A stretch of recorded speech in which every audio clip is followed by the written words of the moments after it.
So guys आज हम start कर रहे हैं चैप्टर नंबर 1 क्लास 12 फिजिक्स का, जिसका नाम है इलेक्ट्रिक चार्जेस एंड फील्ड। ठीक है, तो इलेक्ट्रिक चार्जेस और फील्ड के बारे में पढ़ेंगे इस चैप्टर के बारे में। तो सबसे पहले बात करेंगे हम इंट्रोडक्शन से। तो एक एग्जांपल से शुरुआत करते हैं गाइस। ठीक है, तो गाइस तब अगर आपने नोटिस किया होगा, कभी भी आप जब ड्राई वेदर में सिंथेटिक या फिर स्वेटर्स पहनते हैं, तो कभी भी जब उन्हें आप उतारते हैं तो कभी भी आपने आवाज़ सुनी है या फिर आपने कभी स्पार्क देखा है। ठीक है, और स्पेशली लेडीज़ में क्या होता है, जब वो पॉलिस्टर की साड़ी होती पहनती हैं तो उनके साथ भी यही एक्सपीरियंस होता है। और गाइज़ आपने कभी सोचा है कि इसके पीछे जो ये फिनोमेना है, इसके पीछे क्या रीज़न हो सकता है। तो ये बेसिकली होता किसकी वजह से है, ये होता है इलेक्ट्रिक चार्ज डिस्चार्ज की वजह से होता है। क्योंकि गाइज़ जब हम ऐसे टाइप के कपड़े पहनते हैं तो जो चार्जेस होते हैं हमारे बॉडी पे क्रिएट हो जाते हैं या फिर हमारे कपड़ों पे क्रिएट हो जाते हैं, क्योंकि रब होता है जो, क्योंकि ये गाइज़ इंसुलेटर होते हैं। जब ये हमारी बॉडी पे रब होते हैं तो क्या होता है, एक चार्ज क्रिएट होता है जिसकी वजह से, और जब हम कपड़े उतारते हैं तो जो चार्ज इलेक्ट्रिक जो होता है चार्जेस होते हैं वो डिस्चार्ज होते हैं, जिसकी वजह से ये फिनोमेना होते हैं। एंड गाइस इसका एक एग्जांपल है लाइटनिंग का, जो कि हम थंडरस्टॉर्म में देखते हैं इस स्काई में। और गाइस आपने कभी एक और चीज़ नोटिस की होगी, we also experience a sensation of electric shock either while door opening the door of a car or holding the iron bar of a bus after sliding from our seat. So guys जब भी आप car का door open करते हैं तो आपको shock लगता होगा, या फिर अगर आप और अक्सर आप क्या होते हैं, जब हम बस में बैठे होते हैं किसी सीट पे और अचानक से ब्रेक लगती है तो हम एक किसी आयरन रोड को पकड़ लेते हैं, आयरन बार को पकड़ लेते हैं, फिर भी हमें शॉक लगता है। तो गाइस ये सारे रीजंस है डिस्चार्ज ऑफ इलेक्ट्रिक चार्जेस की वजह से, जो कि हमारी बॉडी से होते हैं। And were accumulated due to the rubbing of insulating surface. क्या होता है, क्योंकि हमारा जो बॉडी होती है ये रब होती है या फिर घिसटती है इंसुलेटिंग सरफेस पे, तो ये आपको ये सारे जो फिनोमेना है आपको एक्सपीरियंस होते हैं। And you might have also heard that this is due to the generation of static electricity. अब ये स्टैटिक इलेक्ट्रिसिटी क्या होता है आपको बताते हैं। This is precisely the topic we are going to discuss in this chapter and next chapter. तो हम आगे फर्स्ट इस चैप्टर में और आगे चैप्टर में यही पढ़ने वाले हैं, स्टैटिक इलेक्ट्रिसिटी के बारे में पढ़ने वाले हैं। ठीक है, अब सबसे पहले बात करते हैं कि इलेक्ट्रोस्टैटिस्टिक्स होता क्या है। तो गाइस इसमें क्या होता है, इसमें हम पढ़ाई करेंगे फोर्स के बारे में, फील्ड के बारे में, पोटेंशियल के बारे में, जो कि एग्जिस्ट करती है या फिर जो कि हो बेसिकली अराइज होती है due to the static charge. Static charge क्या होते हैं, जो कि ना तो मूव करते ना ही चेंज होते हैं विद टाइम। ठीक है, स्टैटिक चार्ज यानी कि जो स्टडी रहते हैं, do not change with time और do not move. Understood. Now guys let's start with the first topic which is electric charge. So guys अब बात करते हैं इलेक्ट्रिक चार्ज के बारे में। ठीक है, इंट्रोडक्शन हो चुका। सो गाइस इलेक्ट्रिक चार्ज का जो ये बेसिकली डिस्कवर कैसे हुआ और उसका नाम कैसे पड़ा। सो इसका क्रेडिट जाता है टोटली थेल्स ऑफ मिलेटस, जो कि ग्रीस के थे। और ये इलेक्ट्रिक चार्जेस के बारे में गाइस इन्वेंट किया था 600 BC में। ठीक है, सो ये पता कैसे चला। तो उन्होंने क्या करा, एक एम्बर यानी कि कोई इंसुलेटर को रब किया वूल और सिल्क क्लॉथ के साथ। ठीक है, तो उस सिल्क क्लॉथ ने क्या करा, एक लाइट ऑब्जेक्ट को अट्रैक्ट करना स्टार्ट कर दिया। ठीक है, एंड द नेम इलेक्ट्रिसिटी, और ये कहाँ से पड़ा, ये बेसिकली इलेक्ट्रॉन की वजह से पड़ा। सो इलेक्ट्रॉन एक नेम था जिसका मतलब था amber. And many such pair of metal material were known which on rubbing wood attract like object like a straw. So यानी कि बहुत सारे पेयर्स ऑफ ऑब्जेक्ट है, जब उन्हें रब किया जाता है तो वो क्या होता है, वो लाइट ऑब्जेक्ट को अट्रैक्ट करते हैं, जैसे कि स्ट्रो हो गया, पिथ बॉल हो गया, या फिर पेपर के टुकड़े हो गए। तो you can perform the following activity at home to the experience such an effect. So आप क्या कर सकते हैं, एक पेपर ले सकते हैं। ठीक है, एंड गाइस आप एक और एक्टिविटी परफॉर्म कर सकते हैं घर पर अपने। तो आपको करना क्या है, आपको एक पेपर लेना है, एक पेपर का लंबा सा टुकड़ा लेना है और उसे आयरन करना है। आयरन यानी कि थोड़ा सा आयरन करना है। ठीक है, उसके बाद उसे टीवी स्क्रीन के पास ले जाना है या फिर कंप्यूटर मॉनिटर के पास ले जाना है। तो आप क्या देखोगे, जो स्ट्रिप होगी वो अट्रैक्ट हो जाएगी स्क्रीन की तरफ, यानी कि उसके पास चिपक जाएगी और वो कुछ समय तक स्क्रीन से चिपकी रहेगी, जब तक जो चार्ज होगा उस पर क्रिएट हुआ होगा वो डिस्चार्ज ना हो जाए। और आपने बचपन में भी करा होगा गाइस, आप क्या करते होंगे, कभी भी आपने अपने पेन को रब किया होगा, पेन को अपने बालों में रब करोगे तो जब कोई दो इंसुलेटर चीज़ आपस में रब करते हैं तो जो चार्ज क्रिएट हो जाता है उनके ऊपर, और जब उसे पेपर के पास पेपर से या फिर पेपर के पास ले जाता है तो वो पेपर को अट्रैक्ट करता है। अब गाइस अब देखते हैं, अब एक और चीज़ ऑब्जर्व करोगे आप कि इसमें यहाँ फोटो भी दे रखी है, ठीक है। हाँ, तो जब दो ग्लास रोड को रब किया जाता है, यहाँ देख रखा है एक सिल्क थ्रेड है, ठीक है। जब दो ग्लास रोड को रब किया जाता है दोनों पे प्लस प्लस चार्ज क्रिएट होता है, या फिर दो प्लास्टिक रोड पर रब किया जाता है तो नेगेटिव नेगेटिव चार्ज होता है। लेकिन अगर हम ग्लास रोड और प्लास्टिक रोड को रब करेंगे तो एक पे प्लस आएगा एक पे नेगेटिव आएगा, ठीक है। सो इसका मतलब क्या है, जब दो रोड को रब किया जाता है वूल या फिर सिल्क क्लॉथ के साथ, एंड जब उसे पास लेके आते हैं तो आपस में रिपेल करते हैं। रिपेल क्यों करते हैं? क्योंकि गाइस दोनों रोड होगी, अब सपोज ये जो रोड है इसको रब करेंगे हम किसके, सिल्क थ्रेड के या सिल्क के क्लॉथ के साथ रब करेंगे तो दोनों पे प्लस प्लस चार्ज होंगे, ठीक है। और जब इन दोनों रोड को आपस में लेके आएंगे तो ये क्या करेंगे, आपस में रिपेल करेंगे। रिपेल मतलब एक दूसरे से दूर भागेंगे। तो इसका मतलब क्या है, तो जो सेम चार्ज होते हैं like charge repel each other, यहाँ दे रखा है इधर भी दे रखा है, like charge repels each other and unlike charge attract each other. यानी कि जो डिफरेंट चार्ज होते हैं आपस में अट्रैक्ट करते हैं और जो सेम चार्ज होते हैं आपस में रिपेल करते हैं, ठीक है। ऐसे ही एक एग्जांपल दे रखा है, the two strands of a wool and two piece of a silk cloth and which the rude rods are the rub also repel each other. यानी कि जब दो सिल्क के क्लॉथ को रब किया जाएगा सिल्क रोड के साथ तो जो दो सिल्क के क्लॉथ होंगे, जो दो सिल्क होंगी वो आपस में रिपेल करेंगे क्योंकि उनके ऊपर भी सेम चार्ज होगा। और हाउएवर फिर भी अगर हम ग्लास रोड और वूल को आपस में लेके आएंगे तो आपस में रिफ्लेक्ट बेसिकली अट्रैक्ट करेंगे। क्यों करेंगे? क्योंकि ग्लास रोड पे और वूल पे दोनों पे अलग अलग चार्ज आया होगा, या फिर एक पे आया होगा प्लस का और एक पे आया होगा नेगेटिव का, और जो डिफरेंट चार्ज होते हैं अनलाइक चार्ज होते हैं आपस में अट्रैक्ट करते हैं, ठीक है। Similarly the two plastic rub with the plastic cat fur repel each other. अगर हम दो प्लास्टिक रोड को कैट के बालों के साथ रब करेंगे तो क्या करेंगे, जो दो प्लास्टिक रोड होंगी आपस में रिपेल करेंगी, ठीक है। ऐसे ही लेकिन अगर हम उनका प्लास्टिक रोड को जो बिल्ली है उसके बालों के पास लेके जाएंगे तो आपस में अट्रैक्ट करेंगे, क्योंकि बालों में जो बिल्ली के बाल थे और जो प्लास्टिक रोड था दोनों पे अलग अलग चार्ज आया होगा और अलग charge is attract each other, ठीक है। On the other hand the plastic road attract the glass rod. और अगर हम बात करें प्लास्टिक रोड की और ग्लास रोड की, दोनों पे अलग अलग चार्जेस आए होंगे गाइस, तो इसलिए आपस में अट्रैक्ट करेंगे। आप देख सकते हैं यहाँ दे रखा है पूरा, ठीक है। प्लास्टिक रोड,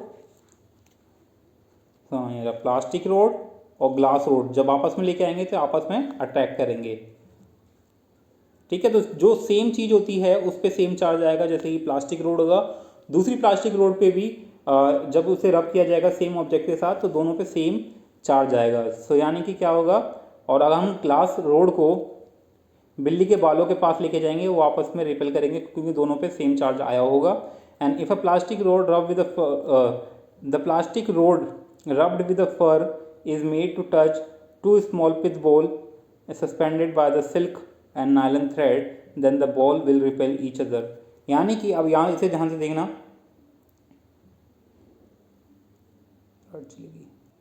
अब क्या होगा गाइस, क्योंकि प्लास्टिक रोड को रब किया गया है कैट के फर यानी कि कैट के बालों से, तो क्या होगा, चार्जेस आ जाएंगे। और क्योंकि गाइस सिल्क और नायलॉन थ्रेड पे पहले से चार्ज है, जब दो चार्ज पार्टिकल आपस में लेके जाया जाता है तो क्या होता है, वो आपस में रिपेल करेंगे, ठीक है।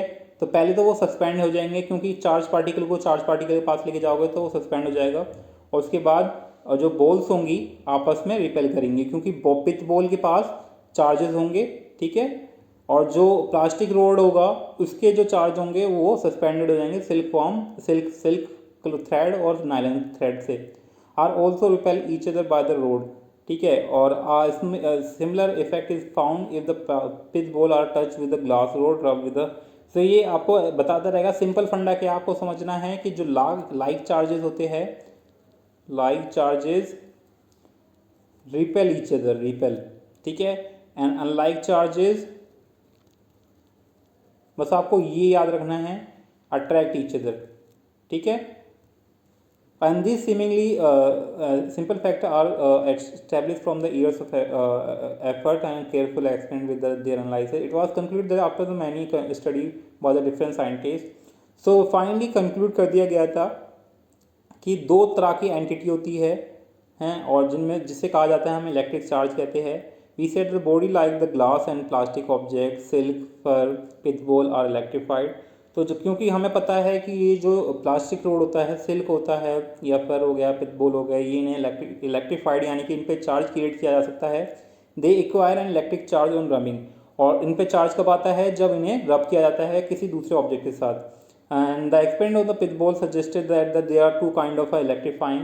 We find that तो जब हमने पिथबॉल के साथ एक्सपेरिमेंट किया तो गाइस हमें क्या पता चला जो लाइक चार्जेस होते हैं वो repel each other unlike charges attract each other.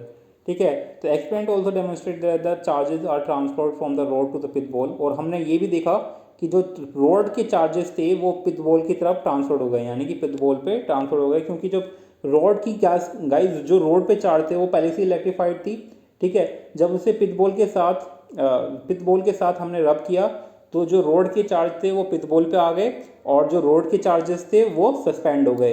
It is also said the pith ball are electrified और आर चार्ज बाय कॉन्टैक्ट. और हम कह सकते हैं कि जो पिथबॉल हो गया वो इलेक्ट्रीफाइड हो गया और जो उसके चार्जेस थे बेसिकली उस पर चार्ज आ गए बाय कॉन्टैक्ट यानी कि कॉन्टैक्ट में आने के बाद उन पर चार्ज आ गया. And the property which differentiate the two kind of charges is called the polarity of the charges. जो प्रॉपर्टी होती है गाइस जो चार्जेस को डिफरेंशिएट करती है उसे पोलैरिटी ऑफ द चार्जेस कहते हैं. ठीक है. पोलैरिटी ऑफ द चार्जेस जिसकी वजह से एक नेगेटिव हो जाएगा और एक पॉजिटिव हो जाएगा. ठीक है. And when a glass rod is रब विद द सिल्क. जब ग्लास रोड को सिल्क के साथ रब किया जाता है तो एक तरह का चार्जेस आता है. ठीक है. एंड सिल्क के तो क्या होगा रोड पे एक तरह का चार्ज आ जाएगा और सिल्क पे दूसरे काइंड ऑफ चार्ज आ जाएगा यानी कि एक पे पॉजिटिव आ जाएगा या दूसरे पे नेगेटिव आ जाएगा. तो दो पॉसिबिलिटी होगी. ठीक है. And this is true for the any pair of object. तो ये क्या है ये दो सब ट्रू है अगर कोई दो पेयर ऑफ मटेरियल या ऑब्जेक्ट को रब किया जाता है तो एक पे कोई पॉजिटिव या नेगेटिव आ जाएगा या दूसरे फिर पॉजिटिव या नेगेटिव आ जाएगा यानी कि दोनों पे अपोजिट चार्जेस आ जाएंगे. ठीक है. Now if the electrified glass is brought in a contact with the silk और अगर सपोज इलेक्ट्रीफाइड यानी कि जिस पे पहले से ही चार्ज है ग्लास रोड है हमारा जिससे पहले से ही चार्ज है अगर उसको कॉन्टैक्ट में लाया जाता है सिल्क के तो क्या होगा जो ग्लास रोड होगा उस पर एक भी चार्ज नहीं बचेगा क्योंकि उसके चार्जेस किस पे चले जाएंगे सिल्क रोड पे और उनमें कोई अट्रैक्शन नहीं होगा. ठीक है. और दे डू नॉट क्या क्या रखा है इसमें हाँ they also do not attract repel other object as they do not being electrified. क्योंकि गाइस क्या होगा ग्लास रोड पे कोई चार्ज नहीं होगा और सिल्क पे ओनली चार्ज होगा क्योंकि क्या होगा बेसिकली सिल्क और ग्लास में कोई रिएक्शन नहीं होगा. ठीक है. और ओनली क्या कौन सा इलेक्ट्रीफाइड होगा ओनली सिल्क इलेक्ट्रीफाइड होगा. Thus the charge acquired after rubbing are lost when the charge brought in contact. यानी कि क्या होता है जब चार्जेस होते हैं वो लॉस्ट हो जाते हैं यानी कि सस्पेंड हो जाते हैं जब चार्ज पार्टिकल को किसी दूसरे बॉडीज के कांटेक्ट में लाया जाता है जिस पे कोई चार्ज नहीं है. तो what can you conclude from these observation? It is just tells us unlike acquired by the charges. तो यानी कि हमने क्या जाना ऑब्जर्वेशन से जब हम किसी दो ऑब्जेक्ट को रब करते हैं तो अनलाइक यानी कि अपोजिट चार्ज आपस में आ जाते हैं. जैसे कि सपोज ये हमारी ग्लास रोड है और ये हमारा सिल्क वॉर्म है या फिर ठीक है और इस पे आ जाएगा हमारा प्लस और इस पे आ जाएगा हमारा नेगेटिव. कहाँ थे हम हाँ by the object neutralize and nullify each other effect. उससे क्या होता है जब दोनों पे एक पे प्लस आ गया एक पे नेगेटिव आ गया और जो नंबर ऑफ चार्जेस होंगे अगर सपोज हमने माना कि इस पे 20 है और इस पे 20 प्लस है तो क्या होगा जो नेट चार्ज होगा या नेट चार्ज इफेक्ट होगा वो कितना होगा इसमें नल होगा. ठीक है. And therefore the charges named as positive negative by the American scientist Benjamin Franklin. So जो ये नाम था पॉजिटिव और नेगेटिव चार्जेस का ये किसके द्वारा कहा गया था अमेरिकन साइंटिस्ट जिसका नाम था बेंजामिन फ्रैंकलिन. और जैसा कि हमें गाइस पता है क्योंकि जब पॉजिटिव नंबर को नेगेटिव नंबर के साथ ऐड किया जाता है तो क्या होता है और सेम मैग्नीट्यूड हो तो सम क्या होता है हमारा 0. इसलिए गाइस ये जो फिलॉसफी है चार्जेस में भी अप्लाई की गई है और चार्जेस को नाम दे दिया है नेगेटिव एंड पॉजिटिव। तो इसका मतलब क्या है, by convention the charge on the glass rod and the cat fur is called positive and that on a plastic rod and silk is term as negative. जो ग्लास रोड और बिल्ली के बालों पे जो चार्जेस थे उसे पॉजिटिव के नाम दिया गया और जो प्लास्टिक रोड और सिल्क पे था उसे नेगेटिव के नाम दिया गया, ठीक है। And if an object possesses an electric charge it is said to be electrified and charge. अगर किसी भी ऑब्जेक्ट पे इलेक्ट्रिक चार्ज है तो उसे इलेक्ट्रीफाइड और चार्ज पार्टिकल कहा जाएगा। When it has no charge it is said to be neutral, और अगर उस पर कोई चार्ज नहीं है तो उसे न्यूट्रल कहा जाएगा। एंड गाइस सपोज हमें डिटेक्ट करना है कि किसी बॉडी पे चार्ज है तो कैसे पता चलेगा। तो गाइस इसके लिए एक एपरेटस है सिंपल सा जिसे हम गोल्ड लीफ इलेक्ट्रोस्कोप से नाम से भी जानते हैं। इसमें क्या होता है, एक वर्टिकल मेटल रोड होता है जिसे एक बॉक्स के अंदर रखा जाता है with two thin gold leaf होती है, जिसमें दो पतली सी गोल्ड लीफ होती है जिसे बॉटम एंड पर अटैच किया हुआ है। When a charge particle touch the metal knob at the top of the road, यानी कि जब उसे जो रोड है बॉक्स के अंदर है उसके टॉप पे टच किया जाता है किसी भी चार्ज ऑब्जेक्ट को, तो जो चार्ज होगा वो फ्लो यानी कि वो लीफ तक पहुंच जाएगा, उसके बाद वो वहाँ डाइवर्ज हो जाएगा। तो जितना डाइवर्ज होगा यानी कि डिग्री ऑफ डाइवर्जेंस होगा उससे पता चलेगा कि जो पार्टिकल है, जो बोर्ड ऑब्जेक्ट है उस पर कितना चार्ज पार्टिकल है, यानी कि कितना चार्ज है, अमाउंट ऑफ चार्ज कितना है। तो बेसिकली उससे ऐसे पता चलेगा। तो इसका यहाँ पिक्चर दे रखी है उस आइटम की, तो आप देख सकते हैं।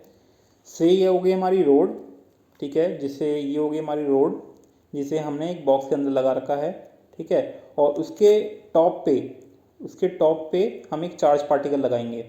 तो यहाँ साइड में दे रखा है पूरा कि कैसे लगाएंगे। तो चार्ज पार्टिकल ये हमारा चार्ज पार्टिकल बोलो, चार्ज ऑब्जेक्ट ये रहा हमारा। तो चार्ज ऑब्जेक्ट को जब उसके टॉप पे टच किया जाएगा तो चार्ज पार्टिकल होंगे या फिर जो चार्जेस होंगी वो फ्लो होंगे और कहाँ जाएंगे, बेसिकली गोल्ड लीफ तक। और गोल्ड लीफ पे जितने चार्जेस डाइवर्ज हो जाएंगे वो basically the degree of the divergence होगा वही हमें बताएगा अमाउंट ऑफ चार्जेस, ठीक है। तो ये बेसिकली एक इलेक्ट्रोस्कोप है जिससे हम पता लगा सकते हैं कि किसी ऑब्जेक्ट पे कितने चार्ज पार्टिकल है। तो गाइज एक और बेसिकली कितना अमाउंट ऑफ चार्जेस है। अब एक और अगर आपको समझना है इसे तो आप एक और एक्सपेरिमेंट कर सकते हैं। आपको करना क्या है, आपको एक पेपर स्ट्रिप लेना है। पेपर स्ट्रिप यानी कि एक पेपर का लंबा सा टुकड़ा लेना है, ठीक है। उसे बीच में से आपको फोल्ड करना है, यहाँ एग्जांपल दे भी रखा है, ठीक है। तो जैसे ये रहा, तो आपको एक स्ट्रिप ऑफ पेपर लेना है, ठीक है। ये रहा स्ट्रिप ऑफ पेपर, उसे बीच में से फोल्ड करना है जिससे मार्क बन जाए हाफ हाफ। उसके बाद क्या करना है गाइज, आपको यहाँ दे रखा है, उसके बाद आपको उसे आयरन करना है लाइटली मतलब आराम से आयरन करना है उसे। तो आयरन करने पे क्या होता है, आयरन करने पे क्या हो जाएगा, दोनों पे चार्ज आ जाएगा, है ना, दोनों पे चार्ज आ जाएगा। क्योंकि हाफ हाफ पे आपको चार्ज हाफ हाफ पे आपको आयरन करना है। तो क्या होगा, जो चार्ज का टाइप होगा वो कैसा होगा, सेम होगा या डिफरेंट होगा। अगर नेगेटिव होगा तो यहाँ भी नेगेटिव होगा, अगर पॉजिटिव होगा तो यहाँ भी पॉजिटिव होगा, क्योंकि दोनों same kind of a object है। तो गाइज मैंने क्या बताया था आपको, जो लाइक चार्जेस होते हैं, like charges repel each other. तो जब भी हम इसे गाइज इसे बीच में से अपने फिंगर से पकड़ेंगे, दो टिप फिंगर से पकड़ेंगे, तो क्या होगा, ये आपस में रिपेल करेंगे या फिर अटैक करेंगी। ऑफकोर्स रिपेल करेंगे क्योंकि लाइक चार्जेस है और like charges repel each other, ठीक है। तो ये भी एक्सपेरिमेंट है। तो यानी कि हमें क्या पता चला, जो मैटर होते हैं वो किससे बने होते हैं, एटम एंड मॉलिक्यूल से बने होते हैं, ठीक है। और जो मटेरियल्स होते हैं यूजली क्या होते हैं, इलेक्ट्रिकली न्यूट्रल होते हैं, क्योंकि उन पर चार्जेस तो होते हैं लेकिन बैलेंस्ड होते हैं। तो बैलेंस चार्ज यानी कि न्यूट्रल होता है ना। एंड जो फोर्स होता है वो बेसिकली क्या होता है, जो एटम्स होते हैं उनको टुगेदर होल्ड करने के लिए होते हैं। और जो एडिसिव फोर्स ऑफ ग्लू होता है वो बेसिकली क्या होता है, एसोसिएट होता है विद द सरफेस टेंशन। तो all are basically electrical in nature, यानी कि हमें पता चल गया है कि जो सारे होते हैं सारे इलेक्ट्रिकली इन नेचर होते हैं लेकिन सारे बैलेंस्ड होते हैं, है ना। लेकिन अगर हम थोड़ा उस पर फोर्स अप्लाई करें तो उस पर हम चार्ज क्रिएट कर सकते हैं, जैसे रब करके, है ना। So the electric force is pervasive and it encompasses almost each other every field associated with life. यानी कि जो इलेक्ट्रिक फोर्स होता है वो क्या होता है, मतलब हमारी लाइफ के साथ जुड़ा हुआ है, हम लाइफ में हम उसे एक्सपीरियंस करेंगे। It is there for essential that we learn more about such forces. इसलिए गाइस ज़रूरी है हमें ऐसे फोर्सेस के बारे में जानने का। ठीक है, to electrify a neutral body we need to add और remove any kind of a charges. यानी कि किसी भी न्यूट्रल बॉडी को चार्ज पार्टिकल बनाने के लिए क्या करना पड़ेगा, या तो चार्ज ऐड करो या फिर कुछ चार्ज रिमूव करो, one kind of a charge. ठीक है, क्योंकि दोनों चार्जेस को रिमूव कर देगा वापस से बैलेंस हो जाएगा। तो when we see that the body is charge we always refer to the excess charge और द डेफिसिट ऑफ चार्ज। यानी कि जब कोई बॉडी चार्ज होती है, यानी कि उस पर एक जो काइंड ऑफ चार्ज होगा या तो वो ज़्यादा होगा या फिर कम होगा। ठीक है, बैलेंस नहीं होना चाहिए। In solid some of electron and being less tightly bound to the atom. तो गाइस क्या होता है सॉलिड्स में, क्या होता है जो एटम्स इलेक्ट्रॉन्स होते हैं वो थोड़ा लेस टाइटली बाउंड होते हैं, यानी कि कुछ कम फोर्स के साथ बाउंड होते हैं उसके एटम के न्यूक्लियाई के साथ। And the charges which are transferred from one body to other, और जिसे हम ट्रांसफर भी कर सकते हैं एक बॉडी से दूसरी बॉडी में। And the body can thus be charge positively by losing some electrons. और अगर इलेक्ट्रॉन ट्रांसफर हो जाएंगे एक बॉडी से दूसरी बॉडी में तो उसमें क्या आ जाएगा, पॉजिटिव चार्ज आ जाएगा, है ना। And similarly the body can charge negatively. और इससे क्या होगा, सपोज ये एक एटम है, ये एटम है, ठीक है, यहाँ से इलेक्ट्रॉन गया तो इस पे आ जाएगा नेगेटिव और इस पे आ जाएगा positive. Similarly the body can charge negatively bye gaining the electrons. क्योंकि गाइज एक पे आ गया, एक पे इलेक्ट्रॉन का गेन हुआ है, दूसरे पे इलेक्ट्रॉन का लॉस हुआ है, तो एक पे पॉजिटिव हो जाएगा और एक पे नेगेटिव जाएगा। तो ऐसे ही होता है जब कोई ग्लास रोड को रब किया जाता है सिल्क के साथ, तो some of the electron loss from the rod are transfer to the silk cloth. यानी कि क्या हो गया, तो जब कोई रॉड के साथ किसी सिल्क क्लॉथ को रब किया जाता है तो क्या होगा, ट्रांसफर ऑफ इलेक्ट्रॉन होगा। तो इस पे तो प्लस, इस पे तो नेगेटिव आ जाएगा और इस पे पॉजिटिव आ जाएगा, क्योंकि यहाँ लॉस ऑफ इलेक्ट्रॉन हुआ है और यहाँ गेन ऑफ इलेक्ट्रॉन हुआ है। ठीक है, and the rod gets positive charge and the silk gets negatively charge, जो कि मैंने आपको बताया। And no new charge is created in the process of rubbing. यानी कि जब रब करते हैं तो कोई नया चार्ज नहीं क्रिएट होता है, जो पहले से ही चार्ज है उनका लेन देन होता है, यानी नहीं कि उनका ट्रांसफर होता है only. The number of electrons that are transferred is very small fraction of the total number of electrons in the material body। यानी कि जब हम रब करते हैं तो बहुत ही small amount of electrons transferred होते हैं। यानी कि उनके फ्रैक्शन की बात करें तो आपको पता है कितने कितने इलेक्ट्रॉन्स होते हैं, 6.022 पता नहीं क्या 10 की पावर 23 ऐसे कुछ इलेक्ट्रॉन्स होते हैं। उनमें से बहुत ही कम फ्रैक्शन इलेक्ट्रॉन्स ट्रांसफर होते हैं रब के साथ, क्योंकि एक टाइम के बाद वापस से वो न्यूट्रलाइज हो जाते हैं। And also only the less tightly bound electron in a material can be transfer from it to the another by rubbing. यानी कि जो बहुत ही कम फोर्स के साथ बाउंड हो रखे हैं एटम के साथ वही ट्रांसफर होते हैं इलेक्ट्रॉन्स। यानी कि उनमें बहुत ही कम फोर्स होता है, यानी कि उनके न्यूक्लाई जो न्यूक्ली होता है और जो इलेक्ट्रॉन होता है उनके बीच की डिस्टेंस ज़्यादा होती है, उनके लिए आसानी होगी इलेक्ट्रॉन्स के लिए ट्रांसफर होना। ठीक है, and therefore when a body is rubbed with another the body get charge, and that is why we have to stick to certain pairs of material to notice charge on rubbing bodies. तो यानी कि हमें कुछ pairs हो जो हमें certain हो, यानी कि ऐसे पेयर्स जिनमें इलेक्ट्रॉन का ट्रांसफर ईजिली हो सके, ऐसे ही बॉडी में या फिर ऐसे ही ऑब्जेक्ट में चार्जेस क्रिएट होते हैं जहां इलेक्ट्रॉन्स का ट्रांसफर ईजिली हो on rubbing the object bodies. ठीक है, अब हम पढ़ेंगे कंडक्टर्स और इंसुलेटर के बारे में अगले पार्ट में गाइस। एंड क्योंकि ये वीडियो काफ़ी लेंथी हो चुकी है ना, सो डिटेल में पढ़ेंगे अगली वीडियो में। एंड ये पार्ट 1 है, पार्ट 3 या 4 में ख़त्म हो जाएगा चैप्टर। सो आई होप कि आपको समझ में आया होगा, काफ़ी मज़ा आया होगा मेरे साथ। And thanks for watching. See you in the next video. Till then, bye bye. And if you are new on channel, guys, please subscribe to our channel G Education. So till then, stay healthy, stay safe. Bye bye.